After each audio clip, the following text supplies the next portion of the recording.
মনে করে সরকারের হাতে বিকল্প সরবরাহ ব্যবস্থা ছাড়া গ্রাম শহরে সর্বজনীন রেশনিং ব্যবস্থা চালু করতে না পারলে এই সিন্ডিকেট ভাঙা বক্তৃতা দিয়ে এবং মার্কেট পরিদর্শন করে সম্ভব নয়। তাই অবিলম্বে গ্রাম শহরে সর্বজনীন রেশনিং ব্যবস্থা চালু করতে হবে। শিক্ষা, স্বাস্থ্য, কৃষিতে বরাদ্দ বাড়াতে হবে। ব্যাট বৃদ্ধি অপরতার সিদ্ধান্ত জনগণের দুর্ভোগ আরো বাড়াবে।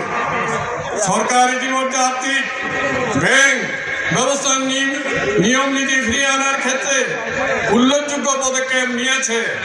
এর ফলে আর্থিক খাতে ইতিবাচক পরিবর্তন লক্ষ্য করা যাচ্ছে। রেমিটেন্স প্রবাহ বৃদ্ধি পেয়েছে। বিচার বিভাগের স্বাধীনতা এখন আসেনি। আইন মন্ত্রণালয়ের নিয়ন্ত্রণ থেকে বিচার বিভাগ মুক্ত হয়নি। প্রায় 2 মাস আগে বর্তমান প্রধান বিচারপতি বিচার বিভাগের স্বাধীনতা নিয়ে সুপ্রিম জুডিশিয়াল কাউন্সিল গঠনের সুনির্দিষ্ট প্রস্তাব সরকারের কাছে দিয়েছিলেন, কিন্তু তার কোনো অগ্রগতি জনগণ এখনো দেখছে না। ফলে সরকারের সংস্কার প্রস্তাবের উদ্দেশ্য নিয়েও জনগণের মধ্যে প্রশ্ন উঠেছে।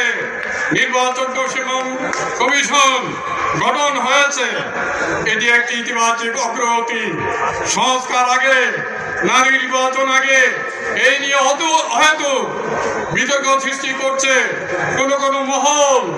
সংস্কার ও নির্বাচন সাংঘর্ষিক নয়, এটি পরস্পরের পরিপূরক। এটা চলমান প্রক্রিয়া। আদর্শবাদী শক্তির পথকে প্রশস্ত করছে তারাই স্বৈরাচারের ও জঙ্গিবাদের দোষর। এইরকম বিতর্কে সরকার প্রত্যক্ষ এবং পরোক্ষভাবে সহযোগিতা করলে সরকার বিতর্কিত হয়ে পড়বে, জাতি হতাশ হবে।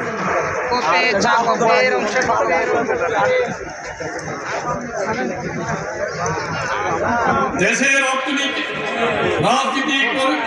পরিস্থিতি নাজুক। আইন শৃঙ্খলার একটি ডেমোক্রেটিক স্পেস চায়। নির্বাচনের মধ্য দিয়ে ক্ষমতায় যে আসুক না কেন সে স্পেস জনগণ পাবে বলে মনে করে। এই পথে দেশ, জাতি এবং দেশের